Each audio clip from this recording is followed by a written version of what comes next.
सूरत हाल ये है कि 28 नवंबर को जनरल आसिम मुनीर साहब की मुद्दत मुलाजमत पूरी हो रही है, पहले 3 साल, और उनको आगे जाना है, आगे बढ़ना है, और उनको 2 साल चाहिए या 5 साल चाहिए। इस सिलसिले में मरी में बातचीत हो चुकी और रायवेंड में मुलाकातें हो चुकी, ईवान सदर में मुलाकातें हो चुकी, लंदन में और जिनेवा तक मुलाकातें हो चुकी।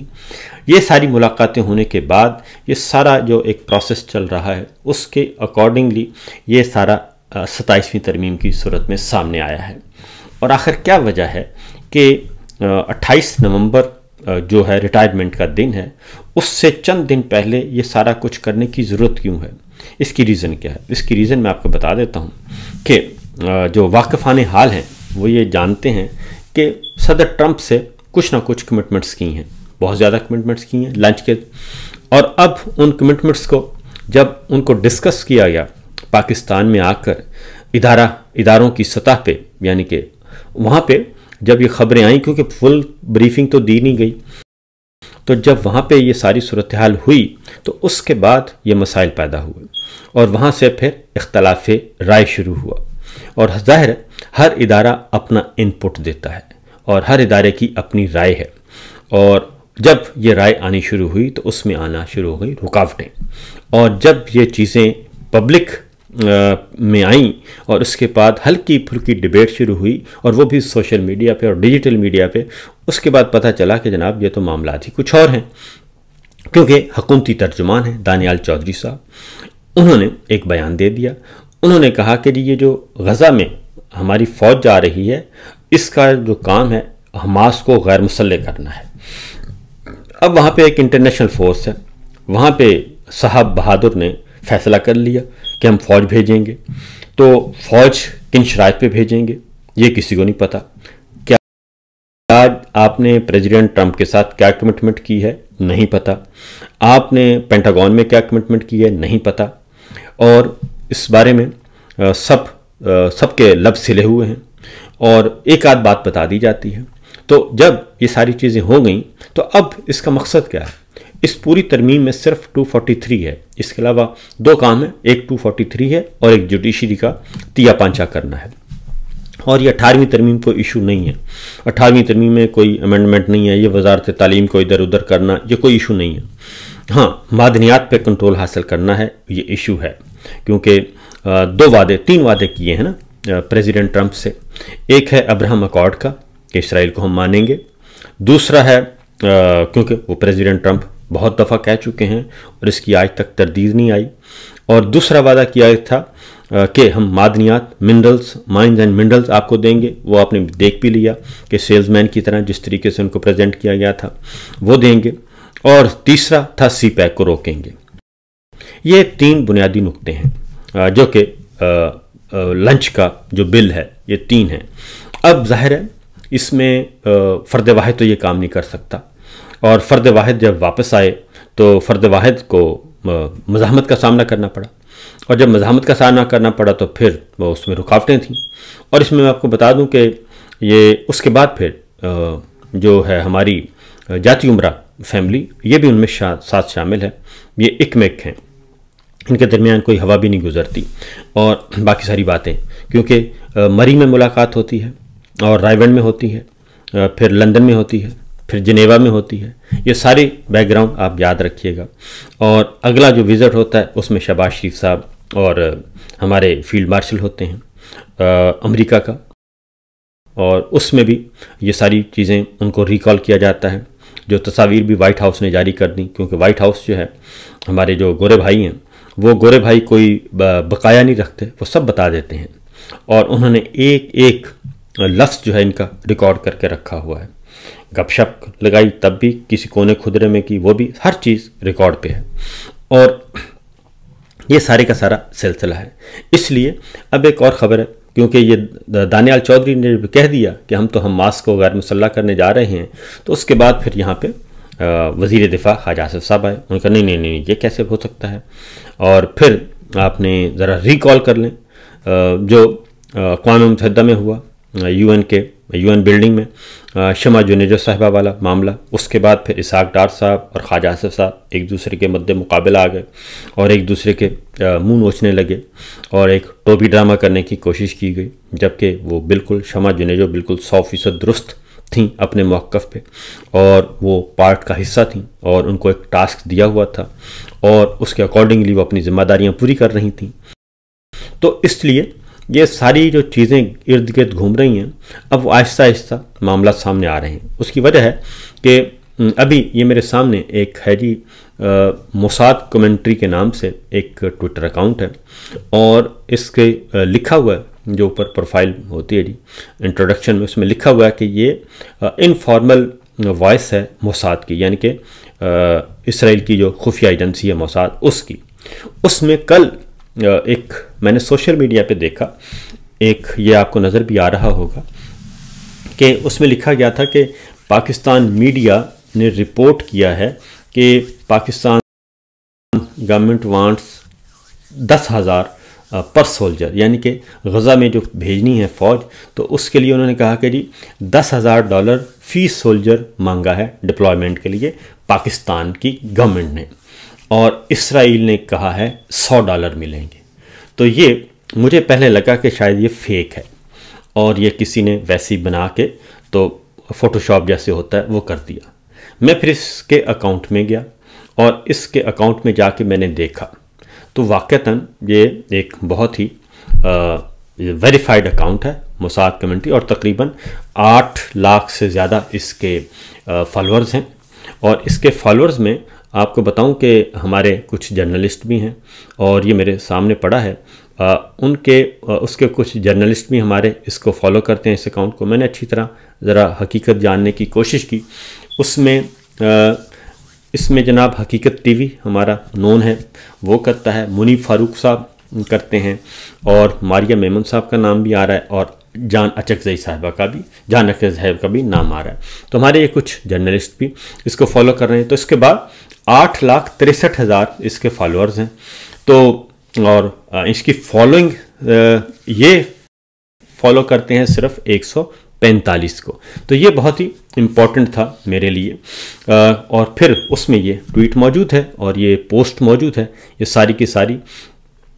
और इसमें इन्होंने जनाब इनके जो 145 जिनको ये फॉलो करते हैं उसमें हमारे यहाँ कोई भी नहीं है। हमारा कोई नॉन अकाउंट, हमें पाकिस्तान में ऐसा कोई अकाउंट नज़र नहीं आ रहा जिसको ये फॉलो करते हों। तो इसलिए वहाँ पे ये ख़बर आ जाती है और उस खबर की अभी तक मैंने भी कहा है अपनी DGI-SPR साहब को, मैंने भी कहा है कि जनाब इसकी ज़रा तरदीद करें कि आखिर माजरा क्या है। उसकी वजह ये है कि ये ख़बर मुझे भी लगता है कि ये सही नहीं है। मेरा दिल कहता है कि ये सही नहीं है क्योंकि लेकिन दूसरी जानब ये होता है कि ये ज़ाहिर है ये अमाउंट नहीं होगी लेकिन कोई और अमाउंट होगी। और उसका फिर मुझे याद आ गया कि जो अफ़गानिस्तान की जंग हुई थी तो उस वक्त ये कहा गया मगरबी मुल्कों की तरफ से, मगरबी दानिश्वरों ने ये कहा कि जनाब ये तो डॉलर्स के इव्स अपनी मायमी बेच देते हैं। तो इस तरह की चीज़ें सामने आ रही हैं।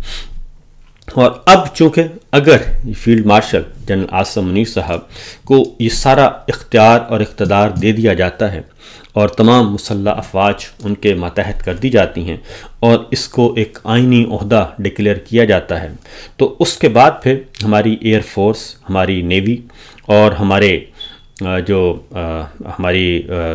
बर्री फ़ौज तो है ही है, तो इसके अलावा हमारी जो स्ट्रेटजिक फ़ोर्स है वो सारी की सारी फिर एक वन मैन शो बन जाएगा और उसके नीचे सब कुछ आ जाएगा। तो ये अज़ ख़ुद एक अलार्मिंग सिचुएशन है। और फिर इसको क्या वजह है कि इस अमेंडमेंट को 28 नवंबर से पहले हर सूरत में मंजूर करना है, यानी कि एक्सटेंशन की डेट आने से पहले 3 साल मुद्दत पूरी हो रही है। तो इसके लिए बहुत सारे सवालात और बहुत सारे इश्कालात जो हैं वो सामने आ रहे हैं और इन सब का जायज़ा लिया जाना बहुत ज़रूरी है और इन सवालों का जवाब आना बहुत ज़रूरी है। क्योंकि अब हमारे जो पाकिस्तान में एक और बात बता दूं कि मीडिया को ये कहा गया है कि आपने 243 पर बहस नहीं करनी और 243 को डिस्कस नहीं करना, टच भी नहीं करना और इसके नेगेटिव तो कोई बात करनी ही नहीं 100%, सिर्फ आपकी अच्छाइयाँ बयान करनी हैं और ये अच्छाइयाँ बयान करने के लिए बातें की जा रही हैं। क्योंकि फिर अब पीपल्स पार्टी को क्या ऑफ़र किया जा रहा है, अगली बात ये सुन लें।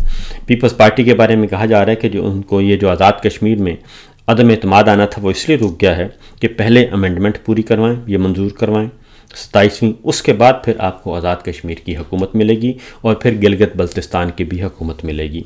यानी ज़मीन के टुकड़े जो हैं वो तकसीम किए जा रहे हैं और ये जो कि अवाम के वोटों से हुकूमत बनती है और हटती है, तो वहाँ पे अब 27वीं तरमीम पे, और ये मैं नहीं कह रहा, ये जो इस्टेब्लिशमेंट से जुड़े हुए और जाति उम्रा से जुड़े हुए जो दानिश्वर हैं उनके बिल्कुल बहुत क्लोज़ वो कह रहे हैं, जो उनकी आवाज़ें हैं, माउथ पीस हैं उनके, वो ये बातें कर रहे हैं कि जनाब आज़ाद कश्मीर की हुकूमत पे भी डील होगी अब, और इसी तरीके गिलगित बल्तिस्तान की हुकूमत पे भी डील होगी और वो हुकूमतें दे दी जाएंगी। यानी ये राजवाड़े हैं और ये चरागाहें हैं, ये ज़मीन के टुकड़े के आज़ाद कश्मीर फ़लाँ को दे दो, गिलगित बल्तिस्तान फ़लाँ को दे दो, पंजाब फ़लाँ को दे दो, सिंध किसी और को दे दो, बलूचिस्तान किसी को दे दो, खैबर पख्तूनख्वा किसी को दे दें। ये इस तरीके से ये सब कुछ हो रहा है। तो ये कोई अच्छी अलामत नहीं है और अलार्मिंग सिचुएशन है।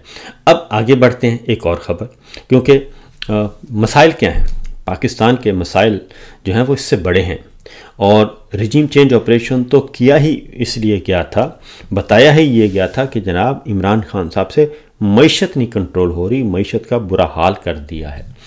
लेकिन मईशत पे तो आज तक किसी ने तवज्जो ही नहीं दी और हर एक साल के बाद एक नया शोशा छोड़ा जाता है और उस शोशे के बाद जब अगले साल दूसरा शोशा छोड़ दिया जाता है।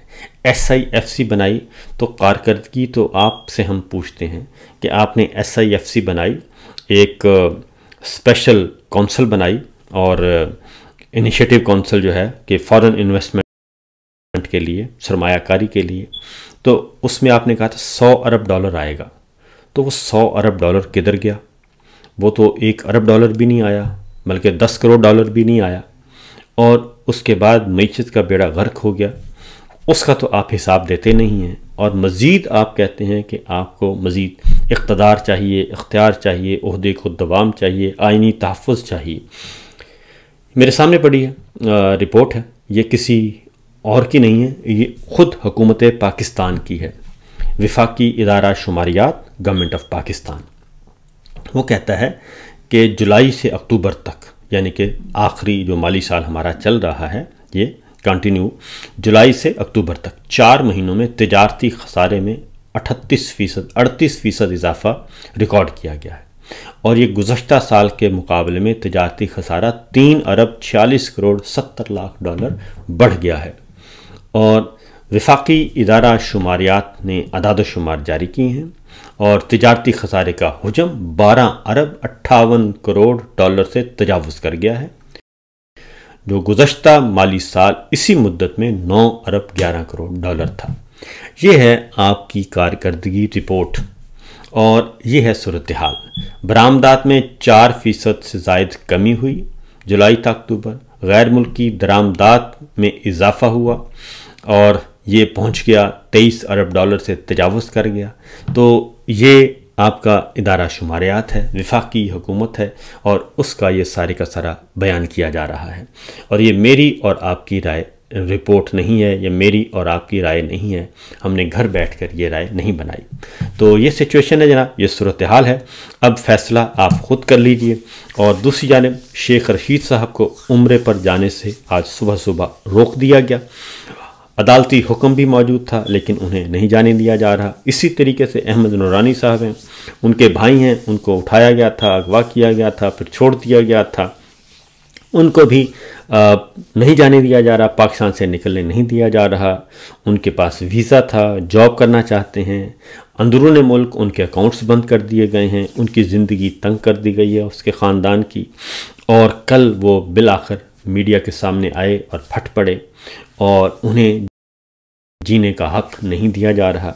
ये सिर्फ अहमद नूरानी के भाई का मसला नहीं है, ये शेख रशीद साहब का मसला नहीं है, बल्कि ये पाकिस्तान में एक फिस्तायत की एक तवील तरीन दास्तान है और ये हर घर का मसला बनता जा रहा है, हर ख़ानदान का मसला बनता जा रहा है। कुछ बता रहे हैं, कुछ नहीं बता रहे। और क्या वजह है कि जनाब फ़र्द वाहिद जनरल आसिम मुनीर साहब पाकिस्तान के लिए, पाकिस्तान के तमाम इदारों के लिए, पाकिस्तान के निज़ाम के लिए क्यों नागुज़ीर हैं? ये असल सवाल है। आखिर आने वाले जो बाकी 3 स्टार जर्नल हैं, लेफ्टिनेंट जनरल हैं, कोर कमांडर्स हैं, क्या उनमें किसी एक में भी ये एबिलिटी नहीं है? क्योंकि जनरल आसिम मुनीर साहब से पहले भी ये कायनात चल रही थी और फ़ौज काम कर रही थी और फतूहात हासिल कर रही थी, लड़ाइयाँ लड़ रही थी, बल्कि बेहतर अच्छे तरीके से लड़ रही थी, बेहतर कारकर्दगी थी।